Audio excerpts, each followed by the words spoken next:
भोपाल की जो घटना हुई है, आप सभी इससे वाकिफ़ होंगे। किस तरीके से हिंदू लड़कियों को लव जिहाद में फंसाकर उनके साथ इस तरह का जो कुकृत्य किया गया, उनके साथ रेप किया गया, ज़बरदस्ती बलात्कार किया गया उनके साथ, उनको मारा गया, पीटा गया, उनको नशे में ढकेल दिया गया और उनके विजुअल बनाकर उनको उससे ब्लैकमेल किया गया। तो ये एक सोची समझी साजिश का एक हिस्सा है। इसके पहले भी आपने ध्यान दिया होगा, अजमेर में ऐसी घटना हुई थी। अभी कुछ दिनों पहले काशी में भी एक घटना हुई कि एक लड़की के साथ 22 से 23 लड़कों ने अलग अलग जगह ले जाकर उसके साथ रेप किया। उसी तरीके की ये घटना है कि 14 साल की एक बच्ची के साथ इन्होंने रेप करने का काम किया, उसका वीडियो बनाया, उसको नशा करवाया और फिर उसको ब्लैकमेल किया। और ये दरिंदे यहीं नहीं रुके, इन्होंने उसकी छोटी बहन के साथ भी यही कृत्य किया, उसको भी फंसाकर, दोस्ती में फंसाकर, और उसके साथ भी यही सब कुछ किया। और बात यहीं तक नहीं रुकी दोस्तों, उस वीडियो के माध्यम से उसको ब्लैकमेल करके और लड़कियों को इसमें इन्वॉल्व करवाया गया और उनके साथ भी यही हैवानियत करी गई। लेकिन लड़कियां चुप रहीं। क्यों? ये प्रश्न उठता है, क्यों चुप रहीं? क्योंकि आज समाज के अंदर एकल परिवार हो गए हैं। उनको भी लगता है मैं भाई को इन्वॉल्व करूंगी, मेरा एक भाई है। क्योंकि जो हिंदू धर्म की जो लड़कियां या महिलाएं होती है बहुत ही संवेदनशील होती है, भावनात्मक होती है, उनसे ज़्यादा अपने परिवार की उनको चिंता होती है। ये दाढ़ी रखने वाले, ये मुस्टंडे टाइप के, ये जो जाहिल है, ये कहीं ऐसा ना हो कि उनको भी कुछ हानि पहुंचा दें, इस बहस से ये कुछ नहीं बोलती परिवार में जाकर भी। पहले परिवारों में 3 भाई हुआ करते थे, 4 भाई हुआ करते थे, उसमें 2 बहनें होती थी, तो जाकर उन्हें इस प्रकार भैया ऐसी ऐसी बात हो गई है, उस समय डर नहीं रहता था। लेकिन आज हम खुश हैं एकल परिवार को लेकर, सामूहिक परिवार हम त्याग चुके हैं। और दूसरा, परिवारों में अपने बच्चियों के लिए भी विश्वास नहीं है। ज़रूर इसने गलत किया होगा, अरे विश्वास करो अपने बच्चों पर। ये मैं माता पिता से कहना चाहता हूँ। आज ये इनके साथ हुआ है, कल किसी और के साथ भी हो सकता है, कल ये आपकी बच्ची भी हो सकती है। और तीसरा, मैं जो देख पा रहा हूँ कि कई सारी घटनाएं, छोटी घटनाएं बड़ी इसलिए हो जाती हैं क्योंकि उसको रिस्पॉन्ड नहीं मिलता तुरंत। कई सारी बच्चियों के साथ छेड़खानी की घटना होती है। मैं ये नहीं कहता कि पुलिस प्रशासन अपना काम मुस्तैदी से नहीं करता, लेकिन कई सारे मामलों में उसको हल्के ले लिया जाता है, जिससे कि बच्चियों की हिम्मत नहीं होती कि मैं थाने जाके मैं बता पाऊँ मैं। तो हमको ऐसे मुद्दों पर, इस टाइप के जो प्रकरण आते हैं, शिकायतें आती हैं, उस पर हमको त्वरित कार्रवाई हमको करनी पड़ेगी, जिससे कि हम ऐसे बड़े प्रकरण में उसको तब्दील ना कर पाए, होने दें। और जिस तरह की ये विकृत मानसिकता के ये सब हैं, इनका इलाज बखूबी होना चाहिए, अच्छे तरीके से होना चाहिए, कि आइंदा किसी हिंदू लड़की के साथ ये इस तरह का कृत्य करने में 10 बार सोचें। शासन और प्रशासन और आम जनमानस जो हिंदू है, हम क्या है, कोई साहू है, कोई क्षत्रिय है, कोई ब्राह्मण है, कोई कुर्मी है, कोई लोधी है, कोई दलित है, हिंदू कोई नहीं है यहाँ पर। तो जब ऐसी बातें होती हैं तो कोई खड़ा नहीं होता, अरे वो तो उनकी लड़की है, वो तो शर्मा जी की, वो तो राजपूत साहब की लड़की है, वो तो लोधी की लड़की है। भैया आज उनकी है तो कल तुम्हारी भी होगी। तो अगर इस तरह के कृत्य होते हुए अगर आप देख रहे हो तो आपको इसका जवाब देना पड़ेगा, डटकर मुकाबला करना पड़ेगा, नहीं तो ये जो हाथ हैं लव जिहादियों के, ये आपके घर भी पहुंच सकते हैं।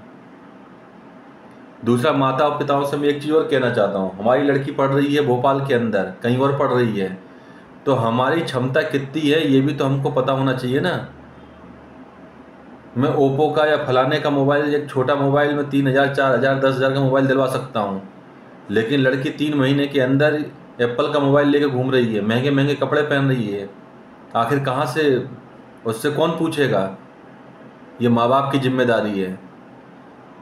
माँ बाप को अचानक जाके देखना पड़ेगा कि जबलपुर में पढ़ रही, इंदौर में पढ़ रही है लड़की मेरी, तो किस कंडीशन में पढ़ रही है। तो इसकी जवाबदारी हमको उठानी पड़ेगी, इससे आप भाग नहीं सकते हो। और ये जो जाहिल हैं, ये कुत्ते की कौम जो है, इनको अगर कुत्तों को अगर पुंगी में भी रखोगे साल भर, तब भी ये टेढ़ी की टेढ़ी निकलेंगी ये। तो ऐसे लोगों से, ऐसे जाहिलों से दूर रहने का काम हमको करना चाहिए।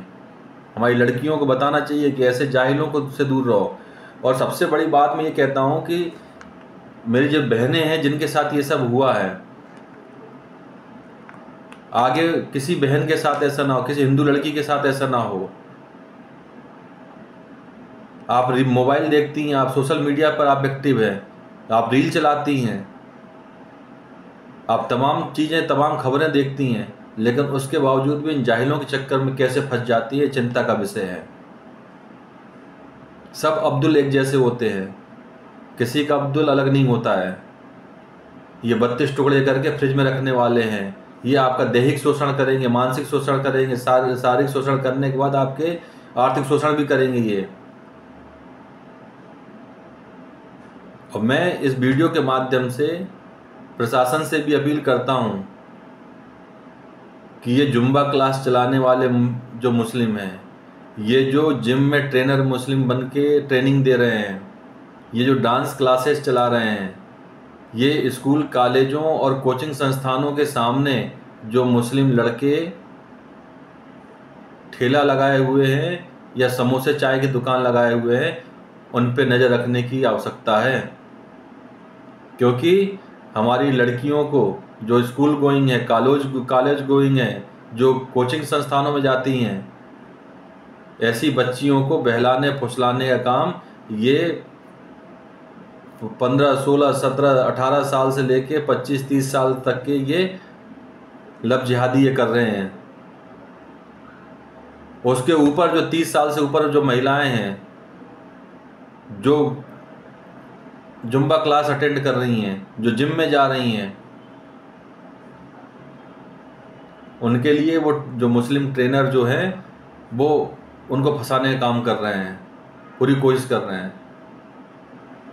तो हमको नज़र रखने की आवश्यकता है, हमको सावधान रहने की आवश्यकता है, और जितना दूर हो सके इनसे दूर रहने की आवश्यकता है। और एक चीज़ और मैं आपसे कहना चाहता हूँ वीडियो के अंत में, कि जो आपके एक साथ में जो मुस्लिम लड़की, मैं ये नहीं कह रहा सभी मुस्लिम लड़कियाँ एक जैसी होती हैं, लेकिन जितने भी प्रकरण आए, चाहे वो काशी का प्रकरण हो, चाहे भोपाल का प्रकरण हो, इसमें इन जिहादियों से मिलाने का काम उस मुस्लिम लड़की ने किया, उसकी जो साथ में रहती थी। जो समाचार पत्रों के माध्यम से मैं पढ़ पाया हूँ, जानकारी जो मेरे पास आई है। तो अपने घर की बच्चियों को समझाने का काम करें किनसे हमको दूरी बना कर रखनी है। और कोई बात होती है तो अपने परिवार में आके कहें, अपनी माँ से कहें, अपने पिताजी से कहें, अपने भाई से कहें, तभी इन जिहादियों का इलाज है। और ये जहाँ भी ये जिहादी मिलें, साले कुत्ते की तरह मारो इनको। और मैं तो बहुत प्रशंसा करता हूँ, जब कोर्ट में, कल भोपाल के कोर्ट में जब इन तीनों चारों को लेके जाया गया और कोर्ट में वकीलों ने इनकी कुत्तों की तरह पिटाई करी। ऐसे ही हाल इनको करना है, और ऐसा सेट कर देना है जैसे गुजरात में सेट हुआ है, वैसे यहाँ भी सेट कर दो कि साला किसी भी हिंदू लड़की के ऊपर ये आँख उठाने में 10 बार सोचे कि अगर मैं इनके ऊपर आँख उठा दूँ तो मेरा क्या हश्र होगा। तो संभल जाओ, जागो हिंदू जागो। मेरा बस यही कहना है कि परिवार भी जागे, प्रशासन थोड़ी और मुस्तैदी लेके आए, और जो लड़कियां हैं उनको भी जागने की आवश्यकता है, क्योंकि कोई अब्दुल अलग नहीं है, सभी अब्दुल वही है।